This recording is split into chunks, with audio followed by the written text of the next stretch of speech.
On August 16th, 1985, The Return of the Living Dead has entered theaters and came into our life, and it became one of the best and most well-known classic zombie movies ever made. Not just zombie movies, but movies, period. And it just changed the face of zombies forever. I'm not saying Mills did, but this is brain-eating fast zombies. In fact, the first movie had with fast zombies, not Nightmare City. Those are mutants. So I am Kevin Forte, also as Deadhand Kev, and joining me is my older brother Matthew Forte. I'm Matthew Forte.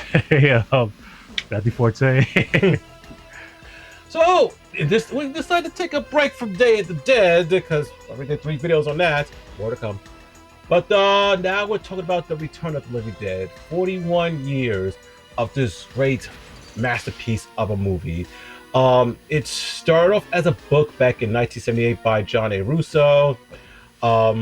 His type of sequel to Night of the Living Dead, which caused the war between him and Romero, the courts, and that's why we have not Dawn and Day of the Living Dead, because Romero had the rights to do the sequel, but Russo could use Living Dead, partnership, stuff like that happens.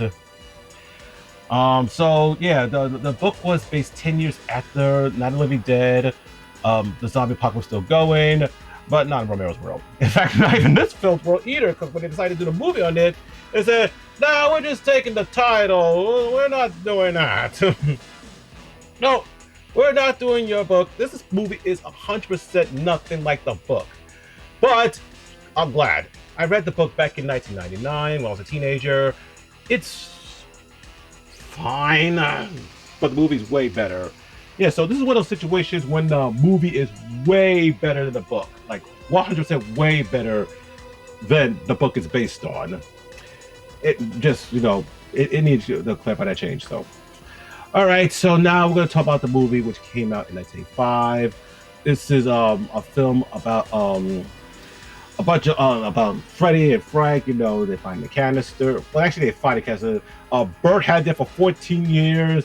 Then Frank wanted to show it off to Freddy, the new kid who's working at the job, telling him that okay, so he says the film Night of the Living Dead is based on a true story that happened in 1969 with the Darrow Chemical Company. This thing called 2,4-5-trioxane released the dead, and they put the dead in the barrels.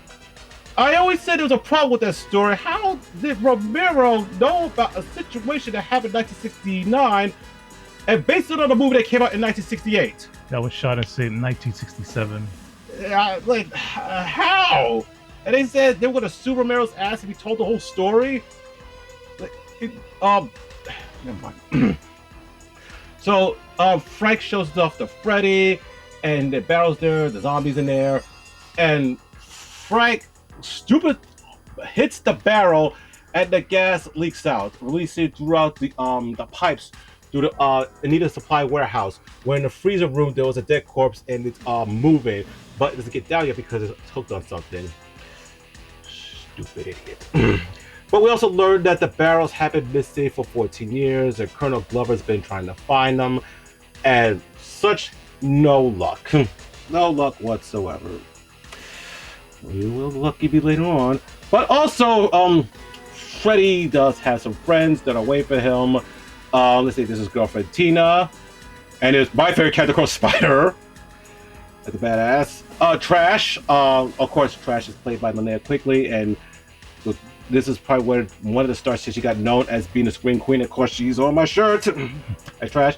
There's also Suicide. Here's a trivia here. Both Miguel A. News, who plays Spider, and Suicide, who's played by, oh my god, I forgot his name. Put it in the bottom. They were both in another film. Wait, it was Mark Venturi? Thank you. Mark Venturi. Don't put it in the bottom. So, they were both in another film that came out that year, which is also a horror film. They were both in Friday the 13th Part 5, A New Beginning. So, yeah, that's another one of our favorites. So, yeah, we got 2 Friday the 13th connections. Make that 3, actually, because Tom Matthews plays Freddy, but he doesn't come in until the next part. Jason Lives the next following year. So, yeah, we have a Friday the 13th connection here. And then there's Casey, then there's Chuck, And then there's Scuzz. You know the history of the actor plays Scuzz. Yeah, we don't need to talk about the actor who plays Scuzz. We can move on. Move on. Move on. Yeah. So they know that Freddy has a job, and they decide to wait for him until 10 o'clock gets out. So what they do, they party up in the cemetery. You know, that's where Linnea quickly starts doing her famous zombie dance. Saying that, her fantasy about being killed is to be a bunch of old men start biting and eating her alive. Goes to Tombstone, starts moving, shaking her ass around, Let's see. Frank and Freddy wake up, and when they do, they realize they hear a sound of a dog, and the chemical has brought certain things in the supply house back to life. For instance, earlier, split dogs were shown, and the split dogs are coming to life. Bunch of butterflies on the side, and then they hear the corpse in the freezer room knocking in on the door. So they have no choice but to call Bert Wilson, who is the guy who runs the show, who just left, and now he's to come back, and now he's pissed at Frank because he tells Frank, "Why did you do this? I'm gonna go to jail and be sued by the Darrow Chemical Company." So the best thing to do is to get rid of the body, and the thing is, of course, destroy the brain. They open the door, the zombie comes out. They hit in the brain with a pickaxe, doesn't work. So they try to saw the head off, but it's still moving. Then they thought about putting it into acid. Unfortunately, acid does not dissolve bones. The thing to do is to have it totally burnt till there's nothing left. So Ernie, who was the embalmer, I'm gonna say my word, undertaker, at the chapel. Okay, so they see Ernie. They tell Ernie the pieces of that bag are rabbit weasels, but then Ernie knows something strange is going on, so they have to show it's actually the dead body of the corpse they cut up with a bone saw. So they burn the body inside the crematorium. Not a good thing because the body's contaminated with the 2,4,5 trioxide. It goes up in the air, creates an acid rain, and it gives it to a soil to the graveyard, brings the dead back to life. This is where we get to be the introduction of Tarman. So Freddy's girlfriend Tina goes to the supply house knowing it's empty, but then she runs into Tarman, locks herself inside a room. Her friends go inside the place to meet up with them. They hear Tina screaming, and unfortunately, poor suicide. Yeah, I said it. I'm not blurring that word. That's the name of the character. But then after that, the whole bunch of zombies are coming in. Trash gets what she wants, a lot in death, and now the zombies are taking over outside the streets, the cemetery, and those who survive are stuck inside the chapel. Now they have to find a way to survive. How? Just watch the film. But yeah, I remember when this film came out, the posters and the cover scared the shit out of me. I did not want to see this movie. And I thought we were going to see this movie, but instead we saw a film that I have no regret seeing, Pee-wee's Big Adventure. The thing is, the first time I heard about this movie, it was seeing the poster. It was a Sunday. I was looking at the New York Times. I was a real little kid. I didn't really read the New York Times, but I did read one particular section. That was the movie section, and particularly to see like the posters of films that were coming out, the films that were already out. And inside the New York Times, which when you're a little kid, like it seems so huge, that newspaper. There was this big full-page ad of The Return of the Living Dead, the famous movie poster with the zombified punks in the cemetery, and it just captured my imagination really strongly. But at the same time, like, I was kind of scared, but really intrigued at the same time. And, I didn't see anything else of the film at that point, but I saw that poster, like, I got to see this movie. And then not long after that, I saw the commercials that were running on television when the film was coming out. And the first time I saw Tarman, I'm like, oh, hell no. No. I did not want to see this movie. I mean, there were only two zombie movies I knew about that, because I did remember commercials of Day of the Dead. There weren't much of it, but I saw a whole lot of stuff on The Return of the Dead. So we saw it later on. This is when the first time we had cable in 1989. It was on April 15th on Saturday. You recorded. Yeah. And I was impressed. I was really impressed with this film. Now, here's a little trivia that I'm gonna say. It's not about the movie. It's about an order of the movie. This was my first Return of the Living Dead film. This was not his. Yeah, so I very badly wanted to see Return of the Living Dead when it came out. Even though Tarman scared me, just just I was frightened beyond comprehension, like just seeing Tarman, and I remember going to bed around that time, like thinking about Tarman. The image really frightened me, but at the same time, I have to see Tarman. I have to see that movie. I wasn't able to see it. We saw another movie instead. I was really upset about the time, but my mom made the right connection. I was way too young to be watching Return of the Living Dead, and it would be a number of years before I would actually get to see it. And the first Return of the Living Dead film I saw was Return of the Living Dead Part 2. And it was also the first, at that point, modern zombie film I ever saw. I did see a zombie film before that, but it was a zombie film that was set in the 60s. And I don't exactly remember what it was about. Actually, I don't remember what it was about at all. I don't even remember the title. But it was the movie was about Haitian zombies. It wasn't about the Romero. It wasn't like the Romero type of zombies or like the flesh-eating Living Dead zombies.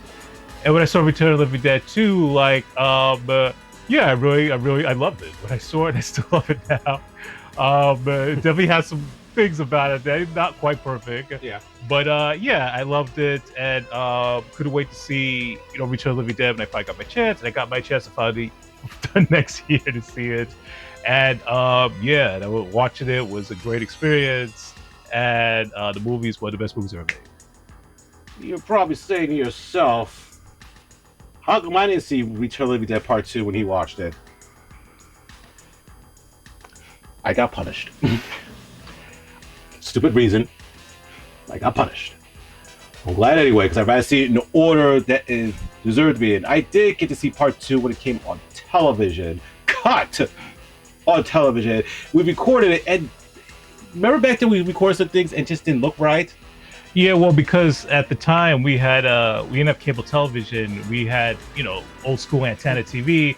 The thing about old school antenna TV is that you never know what you're gonna get in terms of like the way the screen looks. Sometimes the screen looked, almost crisp, and then literally later that day it could look all fuzzy and hazy, and the screen keeps going up. Like you never knew every day was always like a gamble of like what type of screen you're gonna get. We're gonna get a nice clear screen or a messed up screen. And yeah, we recorded it. The screen didn't look too right. Because we decided not to have the cable for a while, and of course rabbit ears are not good help. But then the following year we did have cable, and Return of the Dead Part 2 did come on, and we did record it uncut, so I saw that there. So yes, Return of the Dead is my very first zombie movie. I don't remember seeing no other movies back then of zombies, but yeah, this is actually The Return of the Dead is my very first zombie film ever. Then came Part 2, and then came we'll talk about the Night of the Dead remake pretty soon. But also, of course, there was a third Return of the Dead film which came out in 1993, and that is my second favorite Return of the Dead film, and to me, one of the better sequels that there is, especially for a third film, because third films are terrible sometimes. Usually, most of the time. Usually. Yeah. But we're going to get to talk about Part 2 and 3 soon. About Return of the Dead 4 and 5, I don't think so. I don't give a shit about Necropolis or Rave to the goddamn fucking terrible grave. And then we got this new one supposed to be coming out when, didn't they advertise this preview back in 2024? Yeah. And it said Christmas 2025. We're in August of 2026. All we got was one of the most stupidest trailers of Tarman walking with a Christmas tree in a cemetery. But nothing. And to tell you the truth, if it doesn't come out, I don't give a shit. Especially I know who directed it. No, but Return of the Dead became big over decades, and then it's action figures, this mask, this cologne. Return of the Living Dead cologne. There's Tarman and there's the trash one. So, do you smell undead? Do you smell trashy? I'm very curious to know about this. But yeah, it's just became a phenomenon with Return of the Dead. multiple physical media releases, multiple showings in theaters still, having anniversaries, reunions at conventions, and of course T-shirts right here. Whether it's done by Cavity Colors, whether it's done mostly now by Terra Threads. Return of the Living Dead is just everywhere, and also of course this soundtrack is just awesome right here. Yeah, this is one of my favorites. Like all these songs over here, the Cramps, of course Surfing Dead, was one of my favorites right here. Burn the Graves by Rory Erickson. What is it? Burn the Flames? Yep. Burn the Flames, song number 5. Love that song. Well, also Party Time. Oh, Party Time, of course! Okay, but this is a very different question. 2 versions of Party Time. This one was made for the movie. That's what's called Zombie version. So there's 2 different versions of Party Time. This was for the movie, but there's another version of Party Time, the original version. This is just the one for this film. So, yes, classic stuff. Yeah, one of the greatest soundtrack albums ever. And of course, this mask here of good old Tarman, right here. Oh, we got 2 masks. Got Tarman. It was supposed to be like zombified suicide. That's what they call the poster. They call it zombified suicide and trash. It doesn't look like any of them. Him, kind of, but trash, not really. But yeah, got those. And of course, I got that's Bob. Got Tarman tattoo right. All right. Tarman tattoo right here. I don't know if you can see it closely, but yeah, I'll take a photo and send it to my brother. He'll work it out. I have another tattoo of Return of the Dead, which is the female zombie tattoo. I'll take a picture of that and send it to him. But yeah, this film's not going anywhere. And the one thing we do not want to see is a remake. Imagine that. I mean, no. No, yeah, just I mean, some of the sequels shouldn't have not even been made. Anything past part 3 just should have been just I don't know, they've just never been made. No, never should have been made. Part 3 was the perfect ending to it. But of course, Return of the Dead is the name of money. As a matter of fact, there's a situation going around with this new Return of the Dead film, and Linnea quickly do this thing called Trash's Revenge. So there's a little thing gonna make us delay the movie because like legal issues, who owns what. So yeah, there's a bit of a legal battle, at least at this point in time, going on between there's 2 entities. One says they own Return of the Living Dead, another entity says they own Return of the Living Dead. So I guess we'll see how that all ultimately concludes. To be honest, if I had to choose one, I'd rather see the Trash Revenge because Linnea quickly, she's passionate about making this and she knows about Return of the Dead. So we will get to part 2 and 3 very soon. And I know what you're thinking. Was it the next video that me and my brother gonna do was based on the Resident Evil video games? We're gonna do it when it gets closer to the new Resident Evil film that's coming out on September 18th. So, you know, talk about games there. Then later I'll talk about a review of the film on the new Resident Evil film.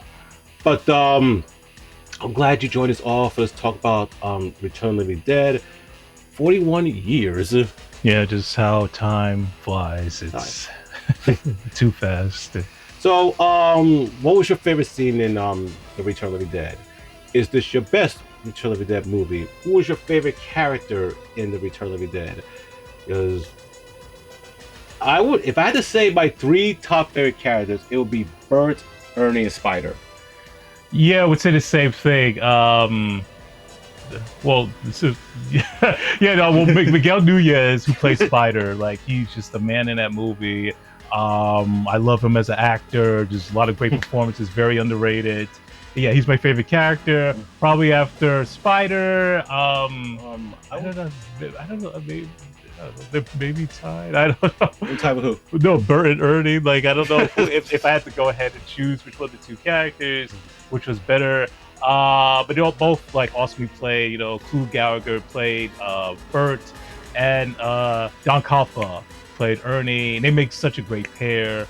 Return of the Living Dead is one of the best casts ever assembled for a film, except for one particular actor that's in it, who I do not care for. Yeah.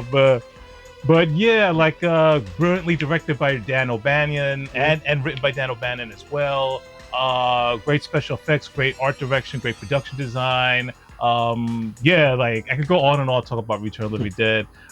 It is my favorite non-Romero zombie film ever made. I agree. And yeah, Return of the Living Dead is it's a masterpiece. So Yeah, so if you have your copies, just watch it on August 16th to celebrate 41 years of the Return of the Living Dead, because we're going to be doing that. almost definitely. Almost. That's an annual thing, like we do with some of our great films that we love to watch on their anniversaries. Of course, Day of the Dead is definitely one of them, and Nightmare on Elm Street 3, The Terminator, Ghostbusters, you know. So, yes, thanks for watching. I am Deadhead Kev. I am Matthew Forte. And before I close out, I just want to say there is one thing to relieve yourself for this world of pain and suffering. Brains. All right, we'll see you in the next video, and you'll see both of us again when we talk about Resident Evil. This time for sure, we want to do Return of the Dead around time for this anniversary. So, see ya. See ya.